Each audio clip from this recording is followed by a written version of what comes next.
Na mwanamichezo, karibu katika akaunti yako hii ya YouTube. Naitwa Junior na hii ni Junior Media, michezo, habari pamoja na burudani.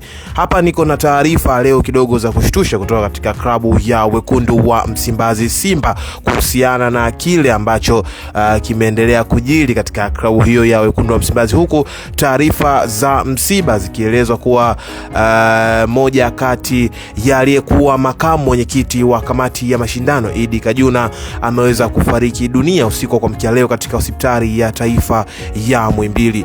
Taarifa kutoka katika uongozi wa Simba zimeweza kuthibitisha kwamba uongozi huu wa Simba umepokea kwa masikitiko makubwa taarifa ya kifo cha aliyekuwa makamu mwenyekiti wa kamati ya mashindano Idi Kajuna kilichotokea usiku wa kuamkia leo katika hospitali ya taifa ya Muhimbili.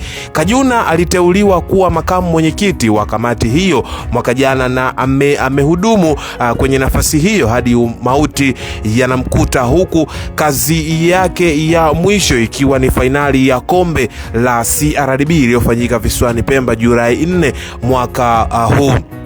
Kajuna pia alikuwa mjumbe wa baraza la ushauri lililoundwa na rais wa klabu Mohamed Dewji. Kabla ya hapo, Kajuna amewahi kushika nyadhifa mbalimbali ikiwemo kaimu makamu mwenyekiti wa Simba mwaka 2017 na mjumbe wa kamati ya utendaji kuanzia mwaka 2014 mpaka 2018. Kajuna pia amewahi kuwa mjumbe wa bodi ya mapato ya wakurugenzi mwaka 2018 wakati wa mchakato wa mabadiliko ya mfumo wa uongozi. Mwili wa marehemu Kajuna utawasili katika msikiti wa Maamuru Upanga na utazikwa katika makaburi ya Kisutu, Dar es Salaam leo saa 10 alasiri.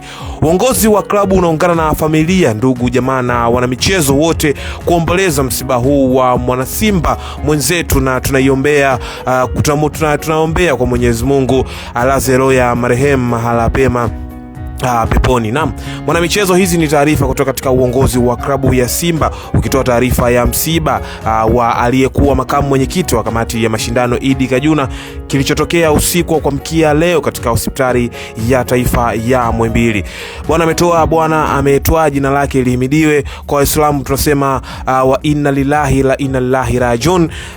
Hayo ni maneno ya faraja kutoka katika dini zote mbili, wa Kristo pamoja na Waislamu. Tunawatakia msiba, naweza kusema ni pole ya msiba kwa wanasimba wote na wapenzi wa soka nchini Tanzania kwa kuondokewa na mtu muhimu sana katika klabu ya wekundu wa Msimbazi Simba. Uongozi mzima wa Junior Media tunatoa pole za dhati kwa klabu ya wekundu wa Msimbazi Simba na wanasoka wote nchini Tanzania walioguswa na msiba huu. Kutokea hapa sina la ziada. Majina yangu naitwa Junior na hii ni Junior Media, michezo, habari pamoja na burudani. Kutokea hapa sina la ziada, lakini nikukumbushe na nikuombe kwa wewe ambaye ndo mara yako ya kwanza unatazama taarifa hizi kupitia akaunti yako hii ya YouTube, usisahau kubonyeza alama neno subscribe ambayo ipo chini ya video yako ili kuwa mtu wa kwanza kupata kila aina taarifa pale ambapo tunakuwa tumepandisha taarifa hizi hewani. Kutokea hapa sina la ziada, nikuage na nikutakia siku njema. Bye bye.